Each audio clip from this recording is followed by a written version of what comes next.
আদিবাসী এবং চা শ্রমিকদের আর্থ সামাজিক সহ ভূমি ও রাজনৈতিক সমস্যার সমাধানে সরব হলো আদিবাসী ওয়েলফেয়ার কাউন্সিল।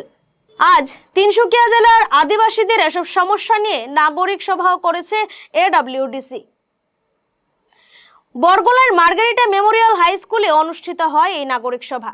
মুখ্য অতিথি হিসেবে উপস্থিত ছিলেন আদিবাসী ওয়েলফেয়ার কাউন্সিলের মুখ্য কার্যবাহী সদস্য পিটার ড্যাং। সভায় উপজাতি সম্প্রদায়ের বিভিন্ন এলাকার গণ্যমান্য ব্যক্তিবর্গ সহ শতাধিক লোক উপস্থিত ছিলেন। সভার উদ্দেশ্যটো ব্যাখ্যা করুন। প্রথমতে মিডিয়া বন্ধুসকলক ধন্যবাদ দিছোঁ। আৰু আজি আমি একচুৱেলি তিনিচুকীয়া জিলা পিছ মুভমেণ্ট কমিটি হৈ পেলাই আমি আদিবাসী ডেভেলপমেণ্ট কাউন্সিলৰ সদস্য তথা পিছ মুভমেণ্ট কমিটিৰ ডিপুটি CM পিটাৰ ডাঙক আমি মাতিছোঁ আৰু তেখেতে আহিছে। আৰু আজিৰ কাৰ্যসূচীত আছে আমাৰ যিবিলাক প্ৰাপ্য ন্যায় প্ৰাপ্য মৰ্যাদাখিনি আমাৰ ক'ত লুকাই আছে, ক'ত হেৰাই আছে, সেইবিলাকৰ কাৰণে আমি অলপমান আলোচনা কৰিবৰ কাৰণে তেখেতক মাতিছোঁ। আৰু যিহেতু তেখেতসকলে পিছ মুভমেণ্টৰ যোগেদি তেখেতসকলে বা অস্ত্ৰধাৰী সংগঠন হিচাপে তেখেতসকলে যি একৰ্ড কৰিলে সেই একৰ্ডটো আমি গোটেইখিনি গম নাপাওঁ, পুংখানুপুংখভাৱে আমি গম নাপাওঁ। আৰু আজি আমি পুংখানুপুংখভাৱে বুজিবৰ কাৰণে আমি এই সভাখন আয়োজন কৰিছোঁ। আৰু এই সভাত টোটেলি আদিবাসী ডেভেলপমেণ্ট কি হ'ব, কি নহ'ব, আৰু কি ন্যায় আছে, কি মৰ্যাদা আছে, সেইখিনি আমি বিচাৰি উলিয়াম বুলি পেলাই আজিৰ এই সভাখন আয়োজন কৰা হৈছে। পিছ মুভমেণ্টৰ প্ৰয়োজন দিয়া হৈছে কাৰ্যসূচী।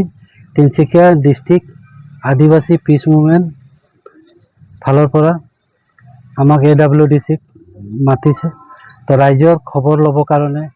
আৰু আমাৰ AWDC গোটেই পাব্লিককেইটা আমাৰ আদিবাসী জাতিকেইটা বুজি নাপায় AWDC মানে কি, আদিবাসী ৱেলফেয়াৰ ডেভেলপ মানে কি। সেইটো কাৰণে আমাৰ পিছ মুভমেণ্টৰ থ্ৰু আমাৰ ডিষ্ট্ৰিক্ট এনেকৈ গোটেই অসমত মিটিং চলি আছে ৰাইজক বুজাবৰ কাৰণে। ডেভেলপমেণ্ট কাউন্সিল কি কৰিব পাৰে আৰু কি উন্নয়ন কৰিব পাৰে সেইটো বিষয়ে আমি ৰাইজক লগত দেখা সাক্ষাৎ দিবৰ কাৰণে ডিষ্ট্ৰিক্ট ঘূৰি আছোঁ ৰাইজৰ খবৰ ল'বৰ কাৰণে। জনজাতিকৰণৰ ক্ষেত্ৰত কিমান প্ৰক্ৰিয়াটো জনজাতিৰ ক্ষেত্ৰত আমাৰ প্ৰক্ৰিয়াটো চৰকাৰে দিব সময় আছে। এটা আমাৰ ডিমাণ্ড আছিলে জনজাতিকৰণৰ ডিমাণ্ড আছিলে, তাৰপাছত কাউন্সিলটো ডিমাণ্ড আছিলে, 1 নম্বৰ কাউন্সিলটো দিলে জনজাতিকৰণ হ'ব। তাৰ কেটেগৰী আছে, কেটেগৰীৰ ভিতৰত চৰকাৰৰ যোনটো পৰিব যেতিয়া হ'ব তেতিয়া দিবই। তো চৰকাৰৰহে কথা। এতিয়া আমিতো কৈ আছোঁ, আশাও কৈ আছে, আমাৰ আদিবাসী দল সংগঠন বিচাৰি আছে, যেতিয়া ম্যাদ হ'ব তেতিয়া দিবই আমাক। ইতিমধ্যে তিনিচুকীয়া জিলাত মৰাণ সাহিত্য মানে সমষ্টিত বহুকেইখন আদিবাসী গাঁও অন্তৰ্ভুক্ত হৈছে। ৰাইজ আতংকিত হৈ পৰিছে। এই সন্দৰ্ভত আপোনালোকৰ মতামত কি আছে? আমাৰ মতামত সেইটো আছে, ঠিকে আছে। তেওঁলোকক মৰাণ জনগোষ্ঠীক কাউন্সিল বিচাৰি তেওঁলোকৰ ডেভেলপ হ'ব লাগে। চৰকাৰে দিলেতো কোনো বন্ধ কৰিব নোৱাৰে। যিমান অসমত থকা জনগোষ্ঠীক ডেভেলপ কাউন্সিল দিছে, সেইটো কাৰণে মৰাণে সেইটোও ডেভেলপ কাউন্সিল পাব, তেহঁতৰ নৈতিক সম্পত্তি হৈ পাবই। সেইটো কাৰণে আমাৰ আদিবাসী জনগোষ্ঠী একো এফেক্ট নকৰে। চৰকাৰে কেনেকৈ এফেক্ট কৰি দিব? আমাক যেনেকৈ দিলে অল অসমত AWDCক দিলে এনেকুৱাই দিব। তেওঁলোকক এটা ভাগ কৰি লৈছে, একো এফেক্ট নহয়। আচ্ছা, অবৈধ কয়লা খননত বহু কেইগৰাকী আদিবাসী যুৱক মৃত্যুমুখত পৰিল। এই সন্দৰ্ভত কিবা ক'ব নেকি আপুনি?